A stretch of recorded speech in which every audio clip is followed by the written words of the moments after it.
Hello, I'm David. I'm a student at Curtin University. I went from being an atheist into a Christian, and this is my story.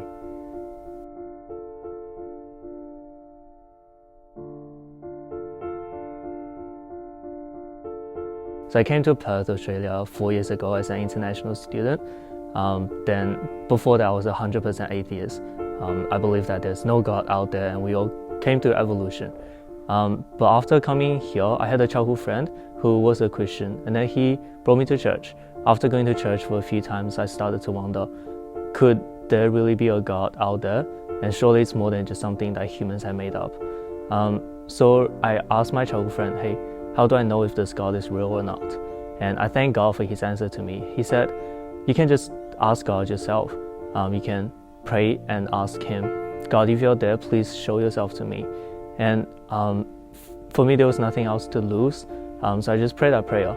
I didn't immediately hear God's voice or had a dream or whatever, but then I somehow continued to pray, especially when I had troubles. And what I realized was that, say if I prayed at night, usually, not always, I can see God making something happen that answered my prayers. It happened so many times until me, this atheist, cannot think it will happen by chance anymore. And so after that I wondered, okay, now I know that there's a God out there who hears me and answers my prayers, but then who's this Jesus? Why should I believe in him? It was until when I watched the movie Son of God at my childhood friend's house, then I saw Jesus performing so many miracles, teaching like no one ever. And the part that shocked me the most was when he was falsely accused to die, but on the cross he was saying, Father, forgive them, for they know not what they do. I just completely broke down crying.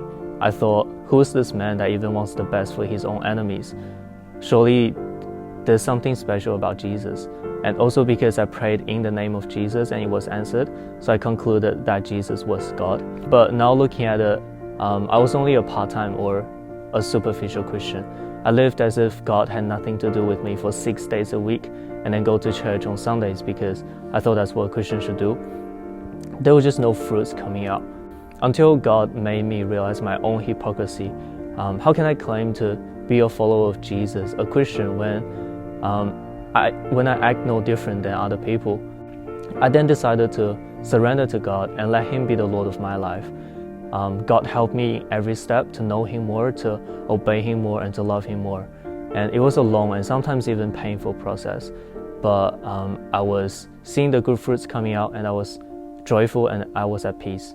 Then I started to become eager to know more about God, but there wasn't really anyone who could seek God with me. Even though I knew a lot of young Christians, but then they were not serious about their faith. So I was just reading the Bible on my own, praying on my own, and even just growing on my own.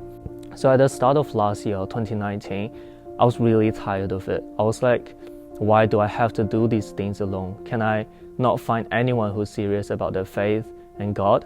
So I prayed and asked God to give me someone, at least one person who can walk this faith journey with me. I prayed that in March or April last year. After a while, one of my friends from the church told me that there's this winter conference coming up and there will be a lot of university Christians. And since I prayed that prayer before, I thought, why not check it out? It might be what God has prepared for me. So I went, and God was being so good to me for letting me know all these people in winter conference. The most amazing thing for me about the winter conference was the community. In the church that I used to go to, they talk about casual things more than God. But during the winter conference, we got to share about our thoughts on certain Bible verses, we got to pray together, and we got to discuss our problems or questions together. And for me, it was just my hunger for so long had finally been filled. My hunger to find someone who can walk this faith journey with me. I asked God for one person, but he gave me one community, and he's really gracious to me. My name is David, and that's how Jesus changed my life.